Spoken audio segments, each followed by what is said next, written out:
profil académique, c'est celui d'un enseignant-chercheur en mathématiques. Le LAMSIM, je vous le rappelle, c'est un laboratoire de modélisation mathématique et numérique dans les sciences de l'ingénieur.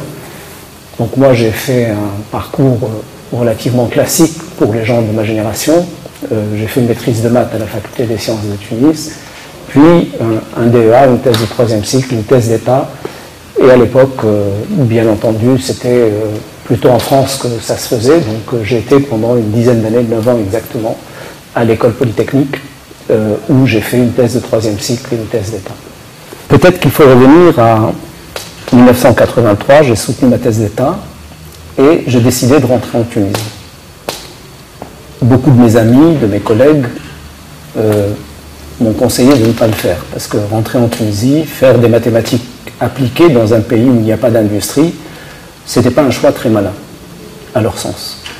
Pour ma part, il était évident que je devais rentrer, que je devais contribuer à créer une école mathématique appliquée, dans la mesure où l'école tunisienne de mathématiques était une école réputée, connue, de bonne qualité.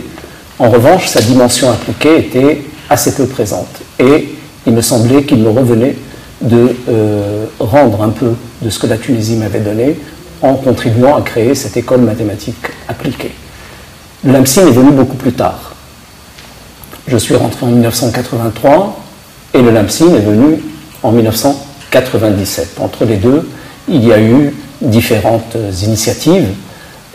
La chaire de mathématiques de l'élite, il y a eu un laboratoire qui a précédé le LAMSIM qui s'appelait le LAMA, le laboratoire de mathématiques appliquées. C'était des sortes de brouillons, je dirais, du LAMSIM.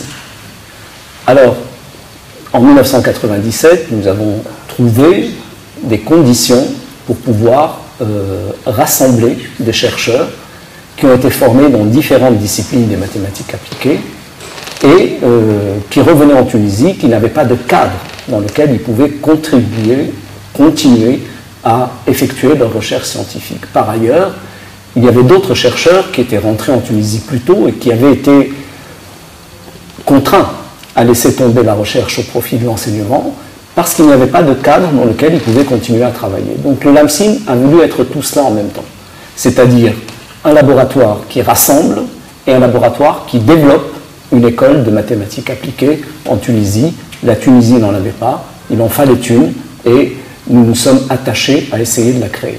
Mon choix de rentrer en Tunisie est un choix naturel. En tant que Tunisien, il me semblait clair que j'avais un rôle à jouer pour le développement du pays dans le domaine que je maîtrisais, c'est-à-dire les mathématiques et dans la science. Le choix de l'élite, il s'était également effectué en 1983. Il était atypique. Pour les mathématiciens, la destination privilégiée, c'était plutôt la faculté des sciences de Tunis ou une autre des facultés des sciences. Il y en avait à l'époque une à Monastir, une autre à Sfax, donc j'aurais pu aller dans l'une de ces institutions. Pourquoi avoir choisi le LAMSIM? Je l'ai dit, je faisais des mathématiques appliquées. Les mathématiques appliquées, c'est des mathématiques qui peuvent servir à l'industrie. Et quel meilleur endroit qu'une école d'ingénieurs pour développer des mathématiques appliquées?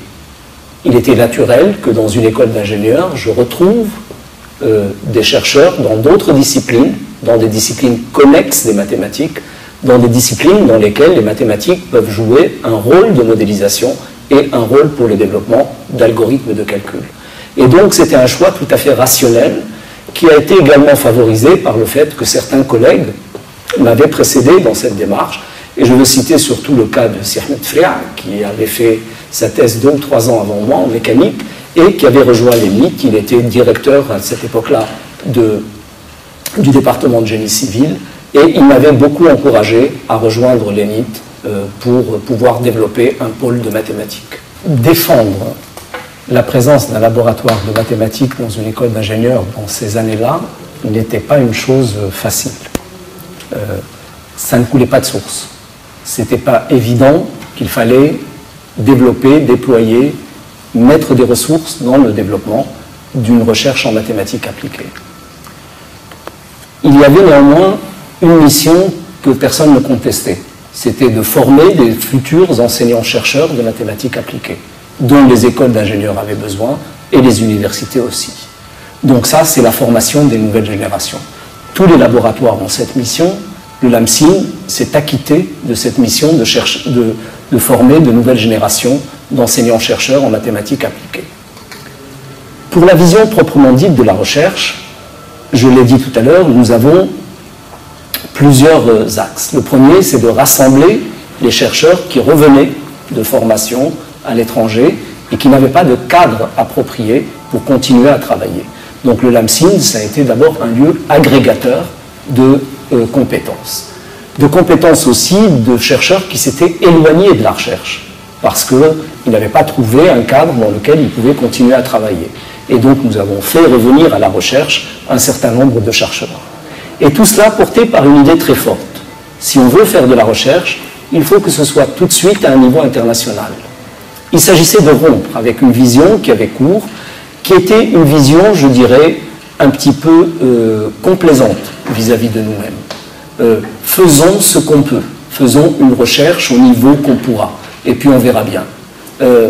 Il nous semblait qu'il était impératif que la recherche se situe au niveau international, qu'elle se frotte à la compétition internationale, que les publications se fassent dans des revues internationales, et que tout de suite nous entrions dans le vif du sujet.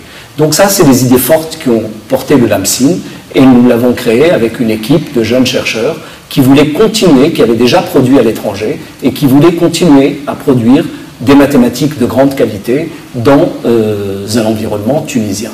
Dernier point, quand il s'agit de mathématiques appliquées, c'est peut-être pas le plus facile, c'est d'opérer une jonction avec les besoins de l'industrie, laquelle industrie n'était pas très demandeuse de ressources mathématiques. Il fallait donc les susciter, il fallait aller au-devant, il fallait faire un peu plus que le travail de l'universitaire, il fallait penser aussi les besoins de l'industrie, parfois un petit peu à sa place. Et de ce côté-là, nous avons fait aussi quelques avancées intéressantes. Coupé, merci.